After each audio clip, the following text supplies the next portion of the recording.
Okay, we're here to talk about fields.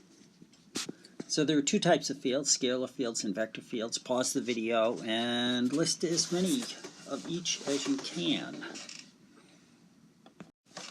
Okay, hopefully you were able to list some. First of all, let me comment on fields. What do we mean by fields? Fields, when we say fields, we're referring to space. So a soccer field is a space marked out for playing soccer. And so among this list, you may have listed some of these. I put temperature, pressure, density, and location elevation field. Those are all scalar fields. They all have to do with maps, weather maps usually. We see those kind of scalar fields. And then in the vector realm we have wind velocity, also a weather map kind of field representation, and then gravitational field from last semester, and now the electric field that we're learning about. And those are vectors. They have magnitude and direction. So what we mean by fields is the values, magnitudes and/or magnitude and direction values throughout space of some quantity. So if we know the temperature field, we know the value of temperature at any place in the field. If you see a temperature map of the United States and there are temperatures indicated over the whole United States, that maps out the temperature field of the United States. Pressure would be the same way. Density, think about the planet Earth. If we mapped out the Earth, if we took the Earth and wrote down the density at all the different locations, three-dimensional, then we would be mapping out the density field of the planet Earth. And of course you're familiar with maps that include elevation contour lines, and that maps out locations east, west, and elevation. Wind velocity, a wind velocity map would show a picture of a state or the United States with vectors showing the direction of the wind by the direction of the arrow and the length of the arrow. And similarly, we can represent fields, gravitational and electric fields, using vectors. So now let's go and talk specifically about electric fields in particular. Okay, you're looking at 5 equations. Pick the one that's the definition of electric field. Okay, hopefully you picked B. The electric field is defined as the electric force per unit charge at any point in space. It's a vector field. The direction of the field is the direction of the force. The field exists in space whether there's a charge there or not, but if you put a charge there, you get, and you measure the force on it and divide by the charge, then you get the value for the electric field. So the field is independent of whatever charge you put there and doesn't even require that a charge is there at all. All right, next question. What's the equation for the value of the electric field due to a point charge at any point in space? Okay, hopefully you correctly picked equation A. And the electric field at any point in space is determined by that electrostatic constant K, that point charge that we're talking about it, and R is the distance from the charge to the point where you're evaluating the field. So whatever that point is, the distance from the charge to that point, that's the R, and that needs to be squared. This comes right out of Coulomb's law, because we know that the force between two charges, so F equals K Q1 Q2 over R12 squared. And if we divide that by the second charge, Q2.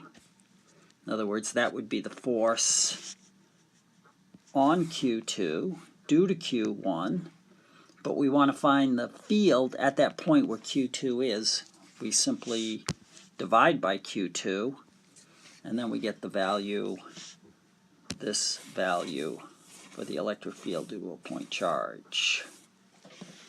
Okay, for now it doesn't matter what the other two equations are, but I'll tell you anyway. This is the electric field, which we may or may not see in the future. This is the electric field due to a charged plate. That's the density of charge on the plate. And this is the value of the electric field due to a long charged rod, where A is the distance from the rod to where the field is valued. And this one you may recognize has nothing to do with electric field. It's Einstein's energy equation, that the energy of any mass is equal to that mass times the speed of light squared equals mc squared. It's just a distractor equation. Next, you should understand that we can represent or picture electric fields with vectors. So let's go to a point in space here. And if we're at this point and we use that equation that we just saw, we could calculate what the field is. And then if we go to a point further away, we could calculate the field and put the vector there. It's going to be smaller. And if we went to another point which was the same distance from the charge, the vector would be the same length but a different direction.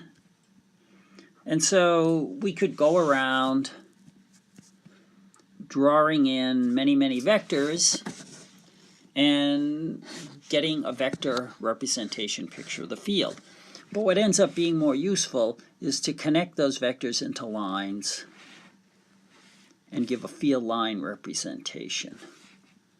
So it's more likely we would represent the electric field. The most common way of representing the electric field is by drawing continuous electric field lines.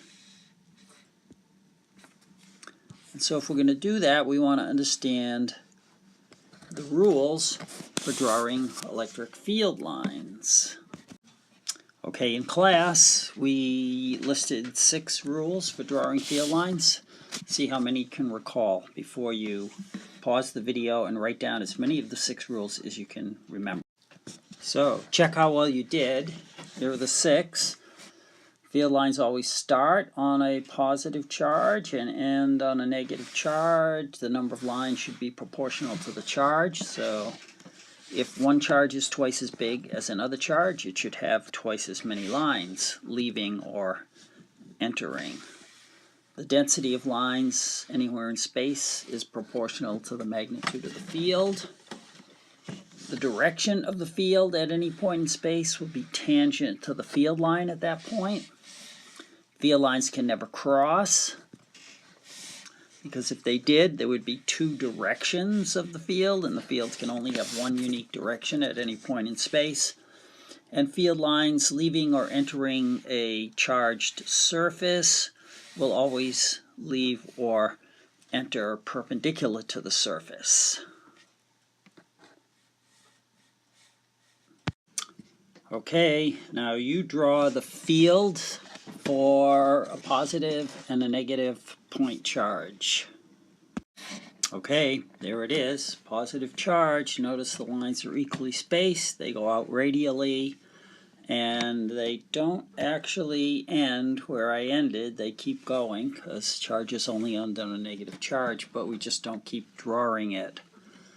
The negative charge is just going to be the reverse. The lines will be going in, and so I'm not going to bother that. Okay, now draw an electric dipole. Okay, there it is. Check your drawing. What I really meant to say was draw the field due to an electric dipole. So 2 equal and opposite charges. And it's not quite right because this line should be symmetric. And the top lines should match the bottom lines, but notice 8 lines leave and 8 lines enter because the magnitude charges are the same.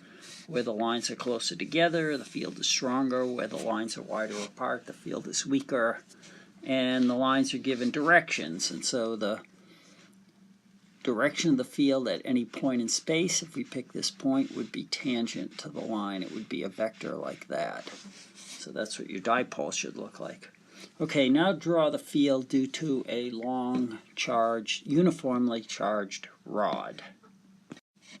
Okay, that's what you should have drawn. That's what it looks like from the side of the rod. Notice that the field lines are uniformly distributed and they go out radially. If we rotated the rod around, so we look down the end, it would look like a dipole. A point charge.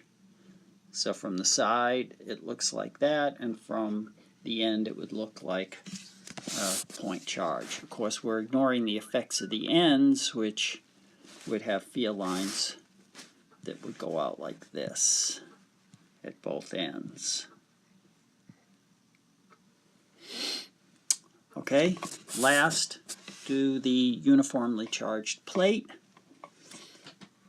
Okay, the uniformly charged plate looks just like the rod on the side.